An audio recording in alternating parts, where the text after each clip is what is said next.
guys, we're going to get started, and if people are running a minute late, I guess they won't really miss much. I normally don't do long introductions. My name's Greg Young. I do not always wear a suit. I just happened to be at a client meeting yesterday and went straight from the client meeting to the airplane to get here. What we're going to be talking about today is event sourcing. Has anybody here ever heard of event sourcing? How many people here have heard of CQRS? Is that because there was a talk earlier today on CQRS? Okay. So, event sourcing, if I were going to sum it up very simply for you, and for those of you who have done functional programming, current state is a left fold of previous behaviors. If you understood that, you can leave now. Unfortunately, most people don't understand that. So, when we were using event sourcing is not a new pattern by any means. Actually, the first company I worked with out of university was using event sourcing on a PDP-11. We're also doing it in VMS. It's by no means a new pattern. When you look at this stuff, keep that in mind. This is how we built transactional systems before the relational database became the grand spangled new thing that everybody wanted to use. The system where we gain the most benefit out of this and where the popularity of this has really come from was actually an algorithmic trading system. Has anyone ever built one of those before? They're fun. How many people here run more than 1,000 transactions per second? You're barely scratching the surface to algorithmic trading. 10,000, 100,000 is more along the lines of what you're dealing with. Now, if you were going to go use a database to do 100,000 transactions per second, how big would your database be? I think it's probably going to cost more than 3 or 4 years of development for a team of 10. These kinds of scalability and latency issues are what drove us towards using event sourcing. We had some other interesting problems that we had to deal with. The biggest one was auditing. Now, as I go around, I've been talking about event sourcing now for probably 5 or 6 years. How many people in here have an audit of some kind in their system? Okay, now keep your hand up if you can prove your audit is correct. Well, then what's the point of keeping an audit if you don't know that it's correct? This ability to look back in time and actually know things were correct is a big part of what the event sourcing value that we brought into this project. Now, how many people have something like this in their system? I would imagine everybody. This is called a structural model. This is a model that represents the structure of the current state of the system. We tend to write these things with ER diagrams. Now, more often than not, current state is not all that we're interested in a system. Who here would use a bank if they only stored the current state of your balance? The other big problem we tend to run into with models like this is that oftentimes things can change for different reasons. And if we only track the current state, we've precluded ourselves from being able to ask all sorts of questions about the data. Now, an example of this from the stock market would be updating the volume of an order. So the trader could say, I no longer want to buy 1,000. I want to buy 100. Or the computer system, for various reasons, may update the volume on its own. Or a trade could occur. There's lots of these different reasons this particular thing can change. It's not just a volume updated. But we can model it as a volume updated. The problem we run into is if we're asking for current liquidity in the market, I only care about the current state. If I'm an algorithmic trading program, might it make a difference whether the trader updated this or whether it was an automatic update? Yeah, because if the trader was doing it, that's giving me some information. I cannot ask that kind of question to a static model like the one that's on the screen. It only supports some kinds of questions. It does not support all questions. And we're going to go more into that later. But that's the real value of event sourcing and why we're able to so successfully extrapolate it from such an outlier system, like an algorithmic trading system, and bring it back into domain models left and right and still provide huge amounts of value. Now, when we look at domain models, how many people here have a domain model? How many people here do DDD? Why is there always less hands? When we look at a domain model is not just code. The domain model actually represents how we construct our understandings of problems. It's how we represent our problems, both in language and in code. If we look at models that are mature, and most of us do not work in mature models. Most of us work in non-formalized models, unless you're building something like an accounting system, in which case you have a very formalized model. But most business systems have not had this formalization done in them. They are relatively immature. When we look at the very mature models, you will notice that they tend not to use this. They tend not to be current state centric. They tend to model behaviors over time instead. And we can do this with any problem. As an example, I gave you your bank. If they just stored your balance, that would be a big problem, yes? You see your balance is $47. What does that mean? I disagree. Now what? So what does your bank do? You guys do have banks here, right? Money and mattresses. Money and mattresses. Money and mattresses. That's not necessarily a bad way to go. They store a series of your transactions. They may actually have a column in there called balance, but balance is nothing more than a denormalization. At any point in time, I can sum up all of your previous transactions, and it damn well better give me your balance, or else something's really wrong. Now, if that were to happen and we were to find out that something was wrong, who do we trust? The denormalized balance or the transactions? This is going to become important later. Now, as I said, we can do this with any model. I don't care what your model is. We can always do it. This is a structural model of a purchase order. We've got a purchase order with n line items and some shipping information. We are showing the structure of the information. I can represent this exact same thing by specifying a series of behaviors that have occurred. I can say that I've had a cart created, and I just switched between purchase order and cart, but never mind that.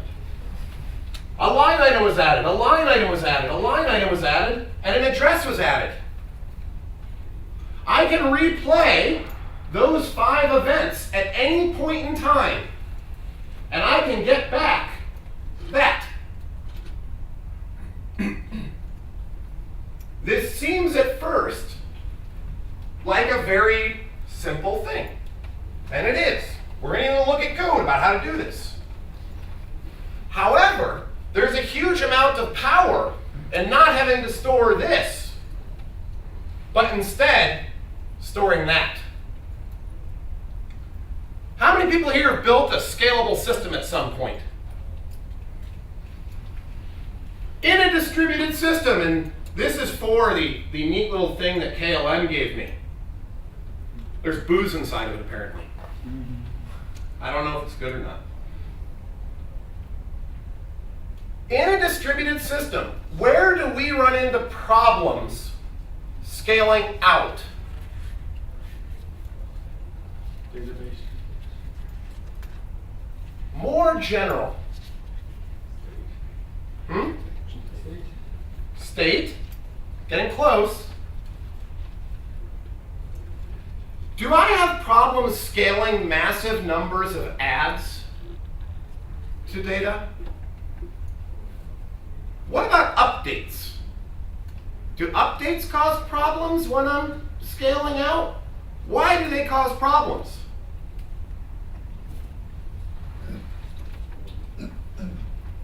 In order to do an update, what do I need? A lock.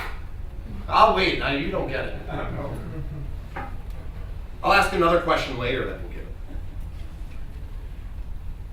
A big difference between these two representations is that this, in order to do an update, needs a lock. This is an append-only model. Now, I had a picture here a minute ago. It took me forever to find that picture. Because on it, I managed to find an accountant erasing something in the middle of his ledger. Accountants don't do this. Well, they could, but they go to jail. Can you imagine your bank going through after the fact and updating your transactions? Actually, maybe you're out of here. I can imagine. I've actually worked with some banks in Scandinavia, maybe. So, if an accountant does not do this, what does an accountant do? They add another transaction to the end of the log to correct the one that they did. And there's two forms of doing this. One of which is called a partial, and the other one is called a reversal. With a partial, I may have fat-fingered and given you $10,000 instead of $1,000. So my correction is going to be, I'm going to take away $9,000. Accountants prefer not to use these. Accountants prefer not to use these because they're really damn confusing to go back and look at. Instead, they prefer reversals. So I fat-fingered and put in $10,000 instead of $1,000. So I take the $10,000 back and reverse the first transaction, and then I do the transaction for $1,000 correctly. When you go back and you actually look at this log, it's a hell of a lot simpler to figure that out than to figure out the partials, especially when there's more than one transaction involved. We can do the exact same thing.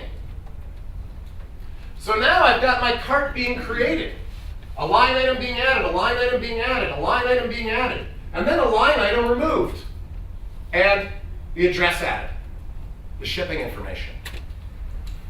Is this the same thing as if I had the cart created, two line items added, and the address added? Are those equivalent? Mistake is, but no. I guess it will depend on the observer. If we go back and we look at this observer, using this structural model to represent what's going on in that event stream, one too many. The two will be equivalent. But what if my structural model were counting items that were removed?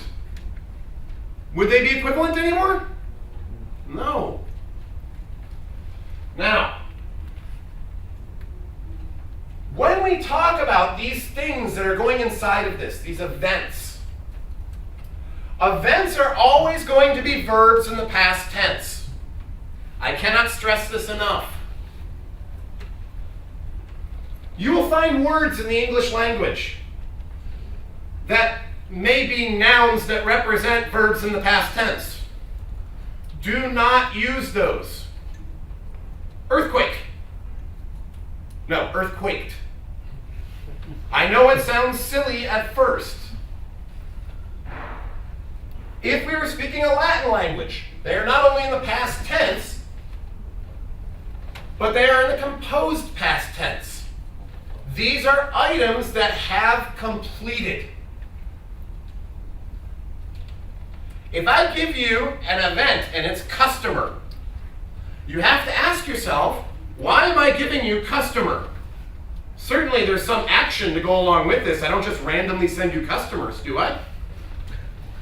Maybe the customer is added. Maybe he was promoted. There's always a verb that goes along with what's happening. Now, moving back to our append-only model. Because we're an append-only model, there's lots of interesting things we can do. We don't have locks. Well, we do have locks, but only in a very fine-grained range, only on our aggregates. When we have an append-only model, a lot of things in terms of distribution become simple. Has anybody ever heard of log shipping? That's a hell of a lot easier than going master-master with locks, isn't it? Event sourcing gives us a lot of these interesting technical benefits because it is append only. And as we mentioned before, this event stream and this event stream are not necessarily equal to one another. This is always the hardest part for me to get across to people. And it's also the largest value of event sourcing.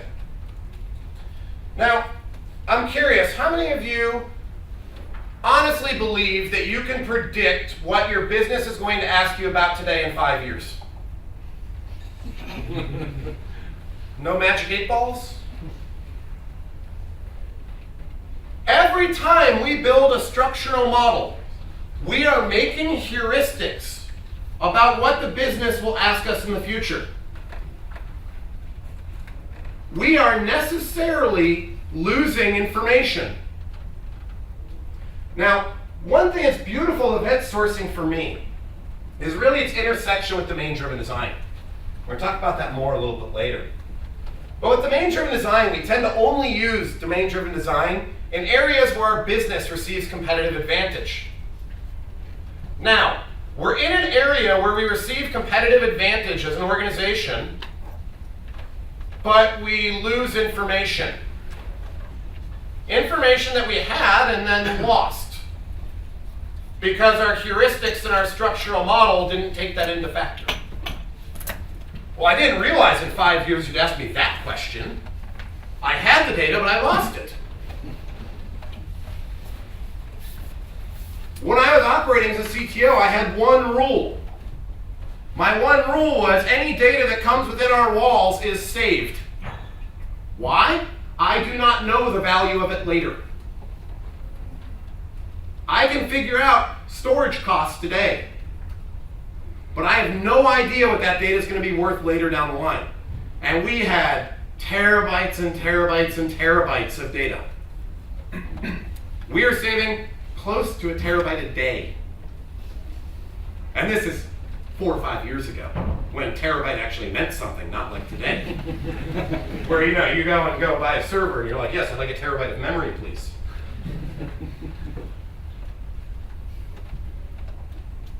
These two are not equivalent.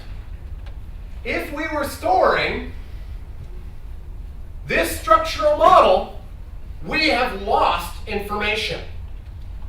And that is a hard point to get across. But let's go through really quickly and try an example. So in the first one, they're going to be using that structural model that we looked at. And we're doing a point of sale type system on the web. And the business guy comes to us and he says, I got this really stupid idea. I think that people who remove an item from their cart within 2 minutes and 42 seconds of checking out are more likely to buy that item in the next 17 days than to buy, I don't know, the typical ones that you show based on things they've previously bought. So we're a good agile team. We put our card up, take it down, we go add to our structural model to track the ones that were removed now.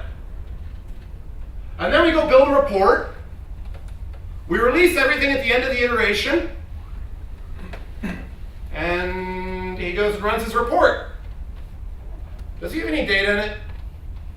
No. He won't have data for 17 days.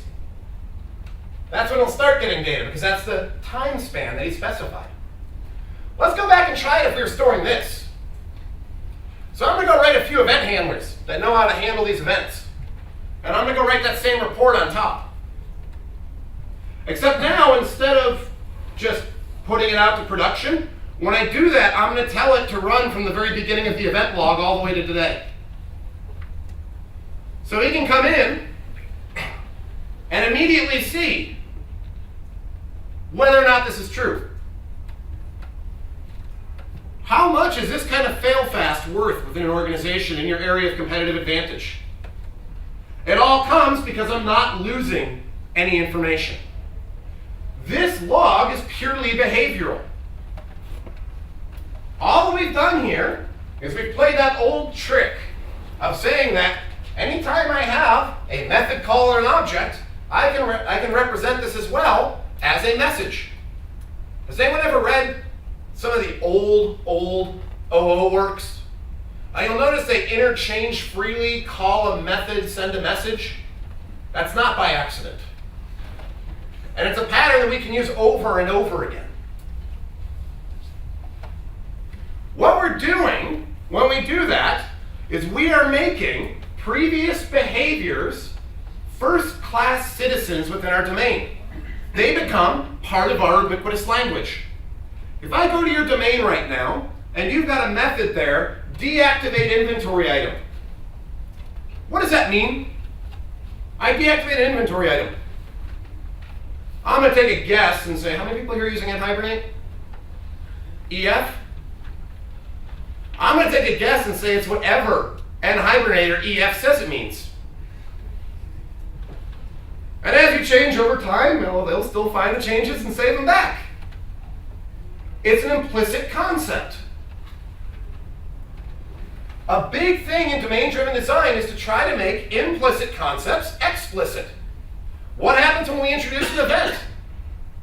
I want to deactivate an inventory item. I get an inventory item deactivated. It carries with it some properties associated with it that represent the state change within the particular domain. In other words, I have defined what that side effect is.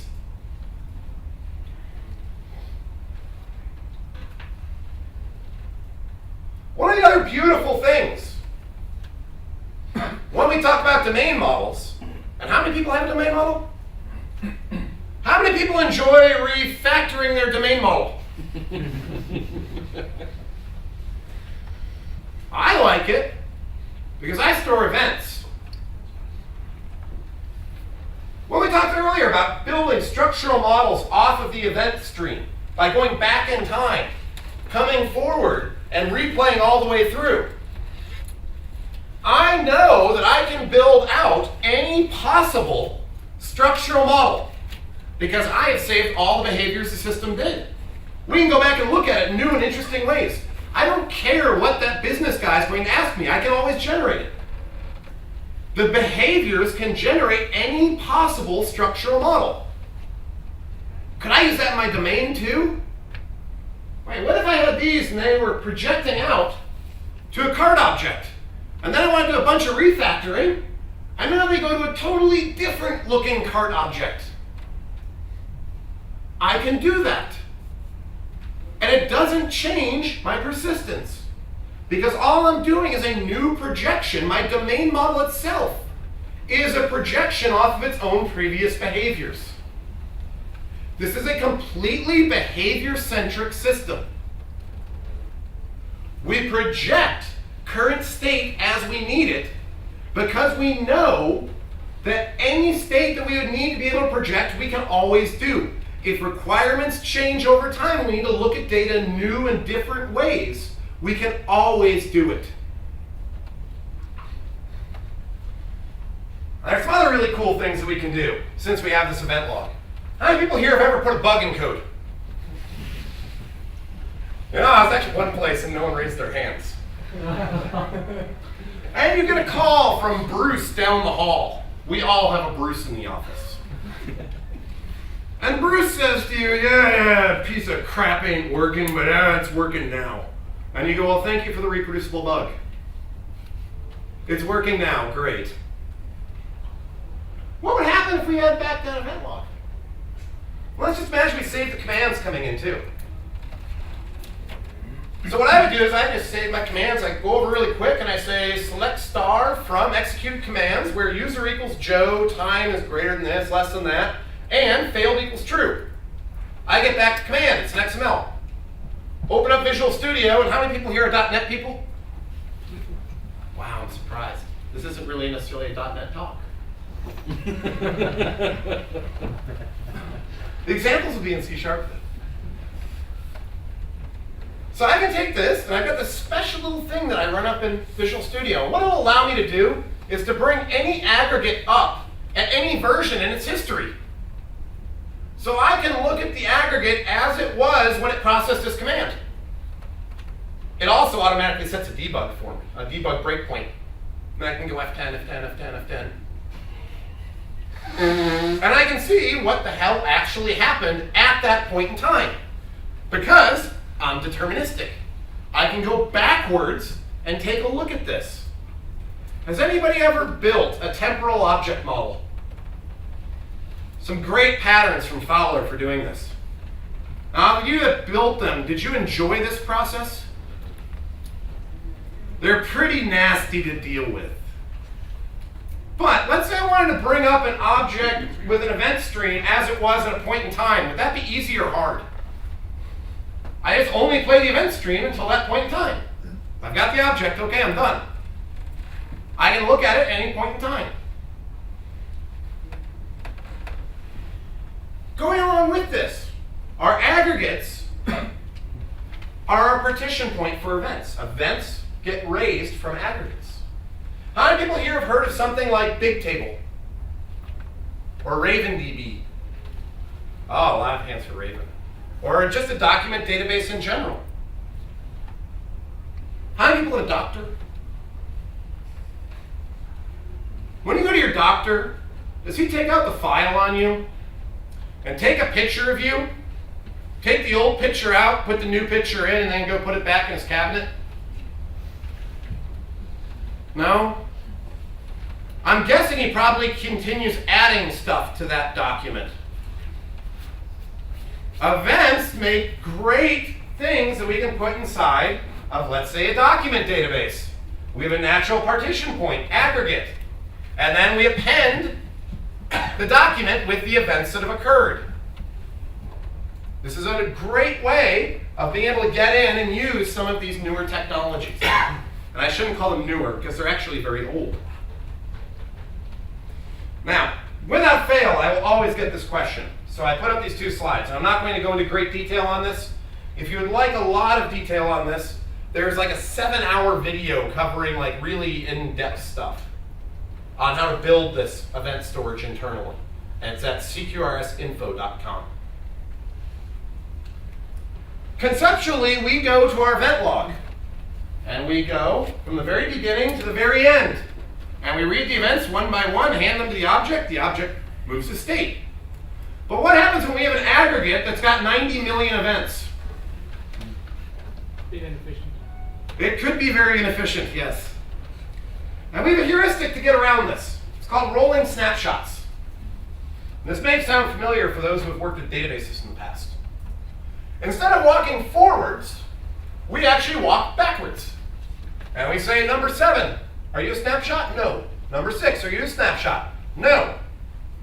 Ah, we found a snapshot. The ones that weren't snapshots, we just put them on a stack until we find a snapshot. Or we reach the beginning of the log. When that happens, we load the snapshot, or empty if it's the beginning of the log, and then we pop the stack until the stack is empty. Using this, you can easily be 10 times faster than your SQL database. Because you can control the number of events that you'll actually be loading by dropping in these heuristics. However, conceptually, when we think about these things, we still do this. We do not think about that. That is only a heuristic to make us go faster. In fact, I don't even do this for most objects, because you'd be amazed how fast it is to load even 100 or 1,000 events in comparison to doing, I don't know, 10 queries to 10 different tables, each bringing back 3 result sets. Now, I don't want to get too much into CQRS since there was already another presentation on it today. But if you want to use event sourcing, it is a necessity that you apply CQRS first. The reason it's a necessity, and I'm surprised no one's put up their hand and asked this question. I feel like I'm in Norway with no questions. I thought the Danes were better.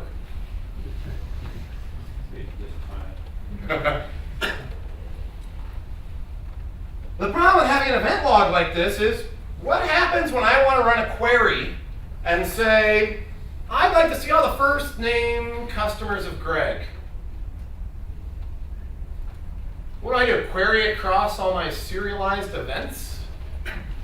That'd be kind of weird, wouldn't it? So we need to have a separated read model tailored to running these kinds of queries that itself is built off of this event stream. We need to have applied CQRS. And I wasn't here for Renat's presentation this morning because I was still on a plane coming overseas. But CQRS is nothing more than saying we're going to take all of our reads and put them over here, all of our writes and put them over there, and let the two specialize separately because they're very different from each other. But I don't want to spend a long time talking about CQRS since it's already been covered, and I hope fairly well. He's starting to go shaky. Now, in the domain objects, and I'm actually amazed how well this light gray on my laptop shows up on the projector. The concept of raising an event is not something completely separate from what we're already doing. Here I've got my method deactivate. I end up with some business logic here. If not activated, throw new invalid operation exception. And then I do this thing called apply change. And this is my event right here. Now we're going to look at how this happens in a minute. But let's just imagine that this apply change magically calls that apply method there at the top, which sets activated equals false. All that I've done here is broken apart what you would normally have in one method into two. You would normally just end up with deactivated equals false here. I'm breaking them apart because one is issuing behaviors and the other one is applying a state transition. They run in different contexts. When I am saying I want you to deactivate, I'm telling you to do something. Can you tell me to piss off? Sure. If I told you yesterday I went to the store, do you have a time machine? So you can't go back yesterday and tell me to piss off. And that's the difference between these two methods. We break apart these two methods because they're running in slightly different contexts. And this is all the code that's there to actually do event sourcing. So we've got a little base here, and it's got a couple methods on it. The first method here is get uncommitted changes.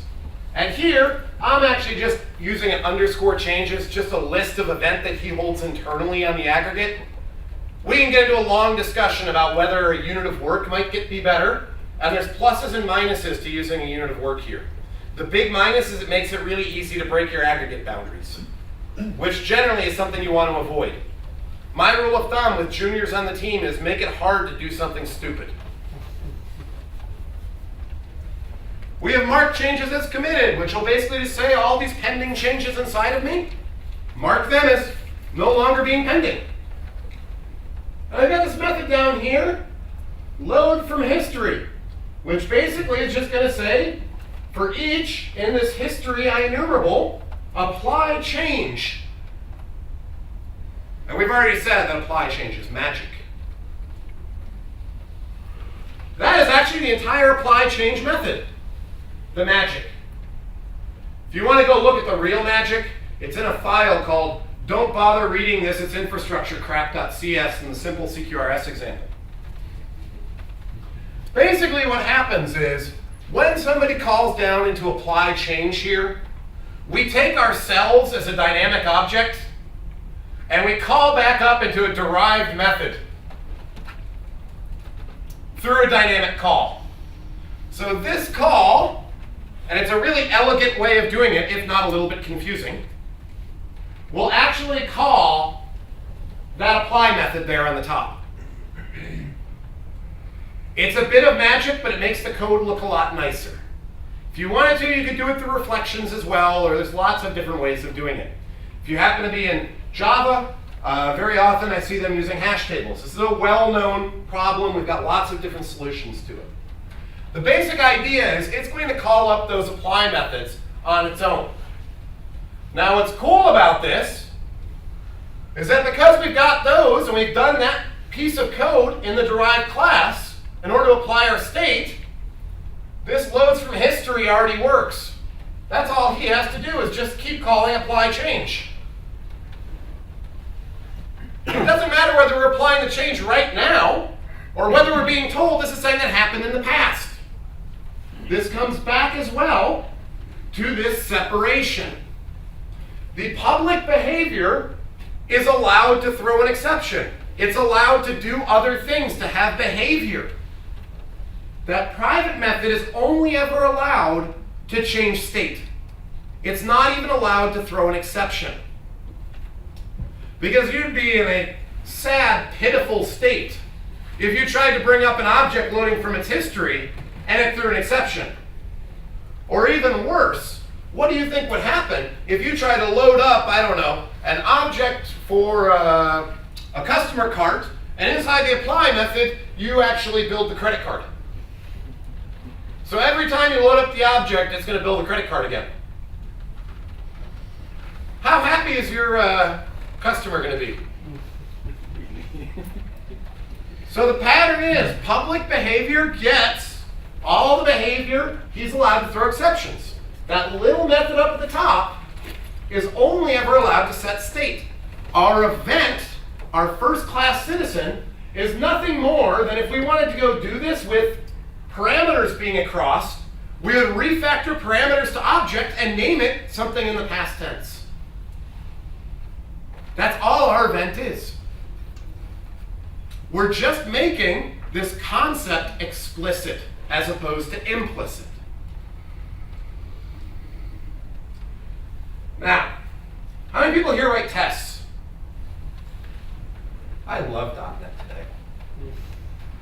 You know, it wasn't that long ago when we were starting alt.NET that if I walked into a room and I asked how many .NET developers wrote tests, they'd say, why? QA does that.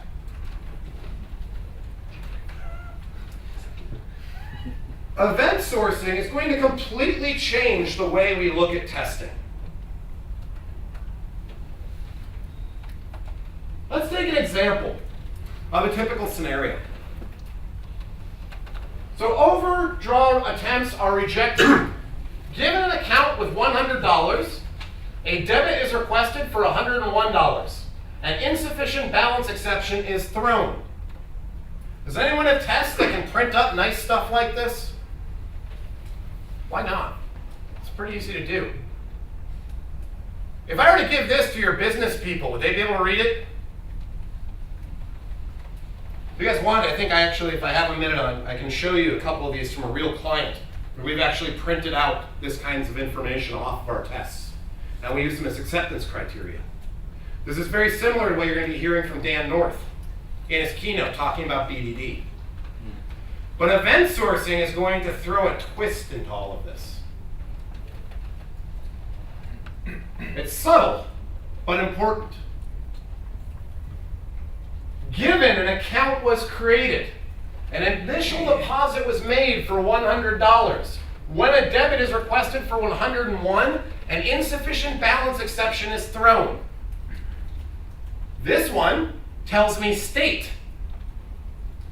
This one tells me what actually happened. We can come up with a generic way of expressing all of these kinds of tests. Given a series of events, when a command, expect either an exception or 0 to many events. Now, this is really important to come back to really quick. Commands and events. We took advantage of that method call can be message thing and made them first class concepts. So now they're objects that happen to be serializable. So my entire test is now built off of data. There is no code. How long would it take for you to write me a DSL and XML? I don't know, let's say it given, and then some XML inside of it, slash given.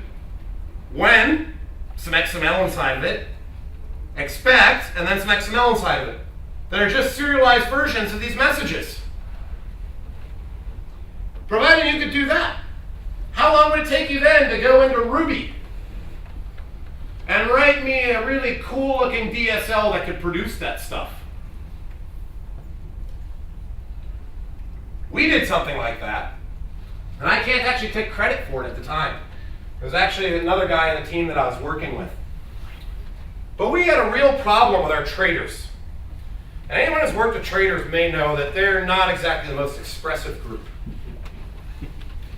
They've got years and years of experience to be able to get to the point where they're actually trading. And they've got degrees they actually have to take, things like CFAs. They've got a huge amount of knowledge built up before they can even start. And you as a developer are expected to pick it up in what, 2 weeks? There's communication problems that exist. Now, since we had this, and we were able to come up with this little XML document, what we were able to do is very quickly create what's known as a graphical DSL. So we actually went to their trading station, and we took a screenshot of their trading station while it's running. And where they had an order book, we replaced that with our own list box, because they used a list box. And there are some things at the bottom, text boxes, where they could type in various things in order to place an order. And we're just dropping our own text boxes on an image of their actual trading station, a print screen. And we made the keys work the same way. There were two major differences. The first major difference was, well, they weren't actually hooked up to the stock exchange. The second major difference is they could be anybody. And what they would do is they would say given, and they would start putting in some orders. And we'd generate out what the events would be based on the orders they're putting in. Then they'd say when, and they would issue one and only one thing. And they would say expect. And they would type in what it is they wanted the algorithm to respond with. The reason we were able to do this was not because of some wonderful new tool. It wasn't Cucumber or anything like this. It was an afternoon worth of work, mostly bastardizing a GUI on top of an image of what we actually captured from them, and the fact that we had structured our tests in this way. But there's another benefit to structuring your tests in this way. When I have my tests structured like this, and I actually even have them printing out like this, and I go talk to my domain expert, and we see that we've got a failing test. Does this look like instructions for how we might be able to go do that? When I've got this, how do I get an account with $100? Is it possible to get an account with $100 in my system? Is this something that could ever even happen? I don't know. Very often when we're using this kind of stateful-based testing, we set up scenarios that can't even exist. And then we test scenarios that can never actually exist in our system. we have this, we can see how it's going to exist. Users think this way. We've tried and tried and tried over the last 10 years to make them think this way. But if you structure your tests like this because you're using event sourcing, they will understand your tests better. Now, there's some other interesting things here from an academic perspective. How many people here went to university? How many people here remember what a finite state machine is? Is this starting to sound like a finite state machine? Kind of like looking at our whole domain model as one really, really big finite state machine, or at least trying to represent it that way through series of behaviors, series of transitions. There's lots of interesting academic research on how we can start doing things, for instance, looking for situations that haven't been tested. Based on known transitions, we can start seeing if there may be ones that haven't actually been tested. There's some other interesting things that you can do here because this is separated out like this. Has anyone ever worked at a code base without a lot of tests? Isn't that fun? And the big question is always, which tests have the most value to add right now? So the way I ended up coming up with this was I said, well, I would think that the use cases that get run the most in most scenarios are going to be the ones that are most important to have the unit test getting put on them. Now, it's not true in all scenarios. As an example, you could have a trade occurred, and you count trade occurrence all throughout the day, and then you do all of your processing on end of trading. You only get one end of trading use case per day versus millions of trades. But the valuable thing is at the end of the day, not throughout the day.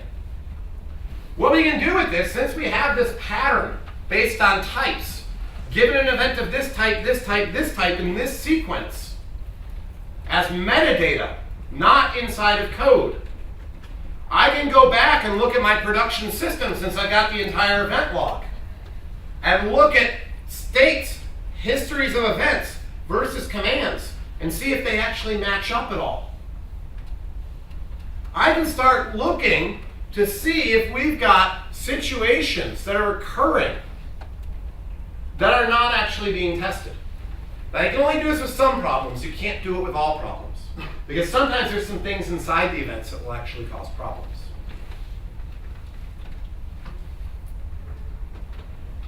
Now, as I mentioned before, the ability to travel through time is the most valuable thing in all the stuff we've been talking about.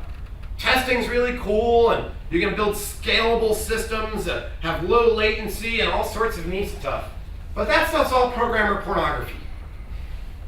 This ability to travel through time is the main benefit of the things that we've been talking about. The ability for me to go back and look how things were at this point in time in my system, deterministically. I don't mean that we're going to go try to take that SQL backup that somebody did 30 minutes before and pray to God that we can actually restore it and try to get forward with it. It allows me the ability to receive new ideas.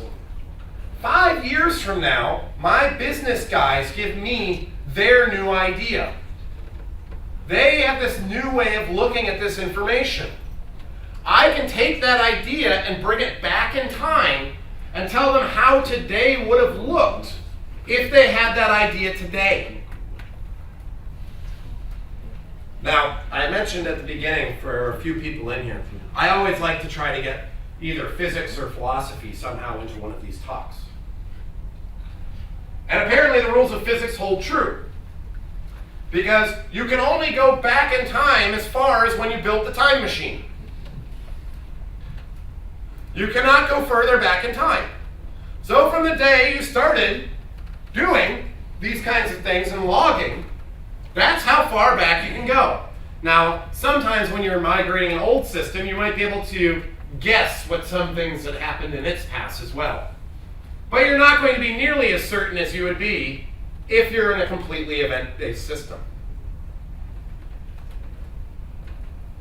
This traveling through time and the ability to tell them new information about today, 5 years from now, and to be able to guarantee that we can do that.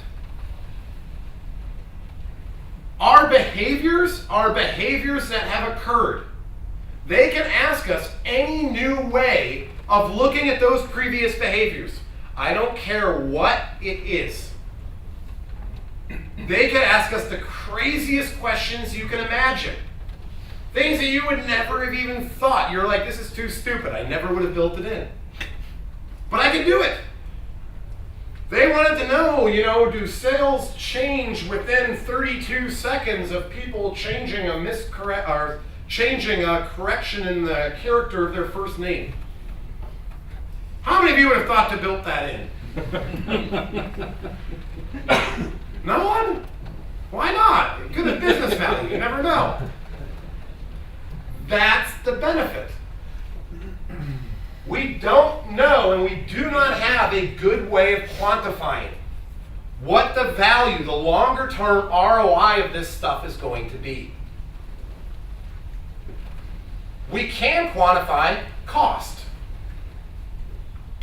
How many people here have bought a computer within the last 3 years? What size hard drives did you guys get? Too small. Too small. Really, what size hard drives do you guys get? Terabyte? 120 SSD. 128 SSD?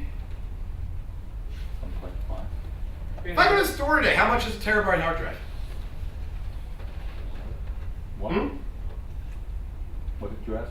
How much is a terabyte hard drive? And I know it'll be more here than most places, and it'll be 10 times as much in Norway.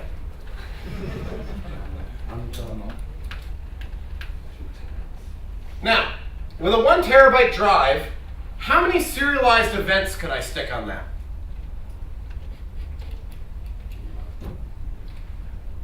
I'm just curious, how many of you guys run more than 10 transactions per second? Now, for all of the rest of you, how many years would it take you to fill up that hard drive? A few centuries. I think I'm just going to buy 5 of them. We're going to write each one 5 times just in case 4 fail at once.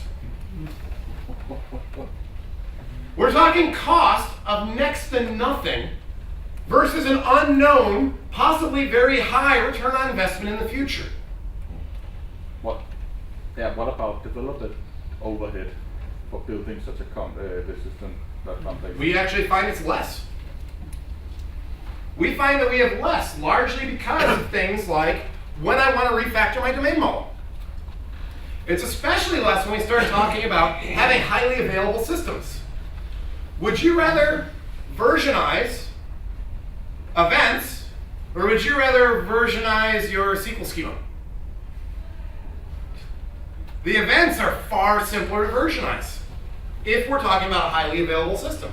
It cuts down a huge amount of cost.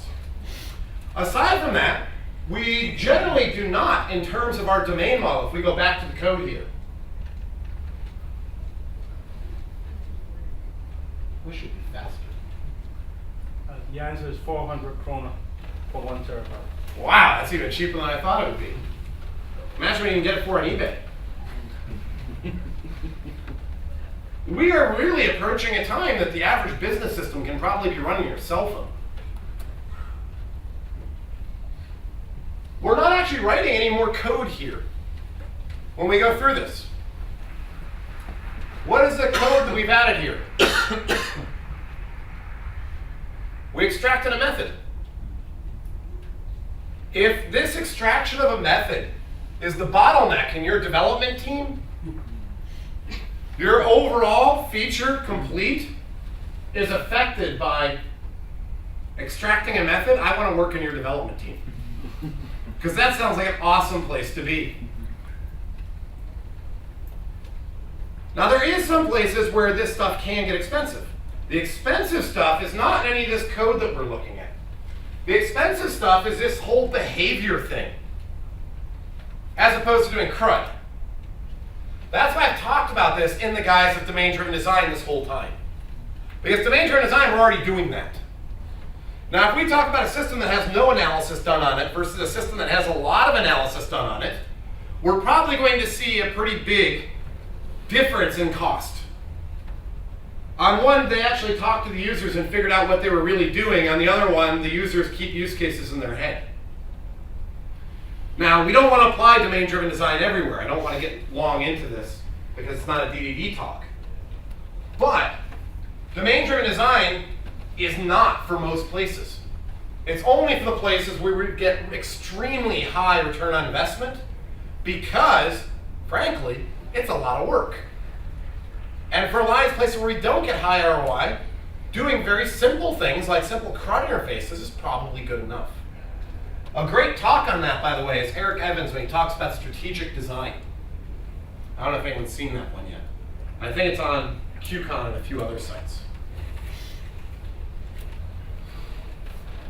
Now, keeping with the dominoes metaphor, because each behavior is involved with the behavior before it. We look at these things as being chains. And I said at the beginning of this talk, current state is a left fold of previous behaviors. So we derive our current state by rerunning all of our previous behaviors. That gives us our current state. If you happen to be functional programmers, that probably made a lot of sense. And as I told you, you didn't have to sit through this whole talk. Hopefully, if you did, you learned something anyway. And with that, since we're not in Norway, I will expect a few questions. In your simple code example, you said that it was only an additional invocation of an event, but you do have the requirement not to change any of the behavior ever, right, in the code base. No. Because otherwise, if you do replay it, you get a different result, right? Nope. Because you replay events, behaviors on the command. If we go back to our code method. Too far. If we look here, the apply method is only ever allowed to set state. He's not allowed to have any behavior. Any behavior, let's say deactivate called out to a driver's license validation service. That would happen here. And when he did this, he might include the result he got back onto that event. If he did a calculation for sales tax, he would include the sales tax on that particular event. The event. If you do set on different properties in the object, and you change that at some point after introducing event sourcing, You do a set on a different property. yeah, I mean, I guess the question is, if you change the tax calculation algorithm, you'll need to keep the original version to replay the first No, part. you won't, because you never have any behavior that occurs on the replaying of an event. No, but You write can- onto can- the event. You can add new. If the government changes the tax, then you'll need to add new type of command. You and write- you'll need to keep all the previous versions of, like, logically the same. You write onto the event the result of the calculation at the time. So if they say it's now You're just 8% keeping sales the tax, same. if they say it's now 8% sales tax, not 6, When you're not does in that mean I call up all my customers from last year and tell them they owe me more money? What would you do if you got that call? What, a sales tax in 6%? Say. You'd be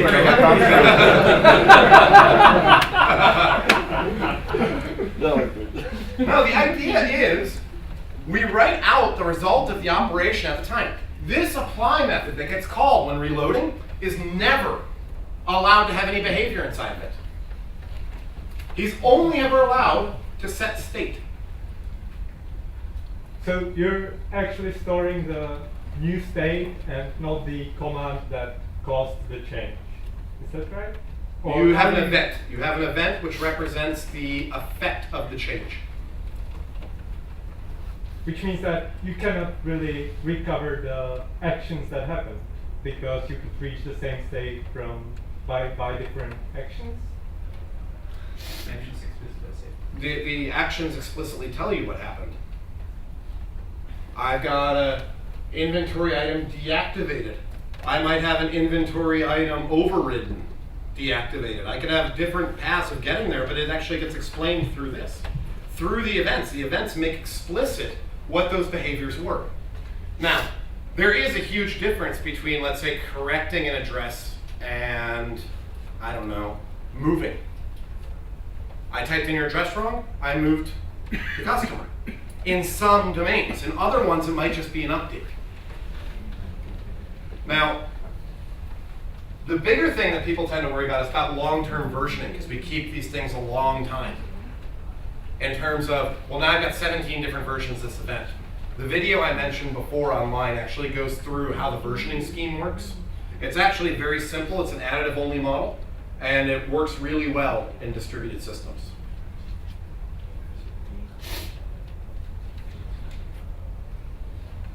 Okay, we are at 0 minutes. So I will let everyone go, and if you do have questions afterwards, I know when I was in Norway, I got no questions with 600 people in the room. And then I had about 70 people waiting outside the door. You don't need to all flood to the door right now. I will be around until Friday. So I hope you guys enjoyed the talk, and thanks for having me out.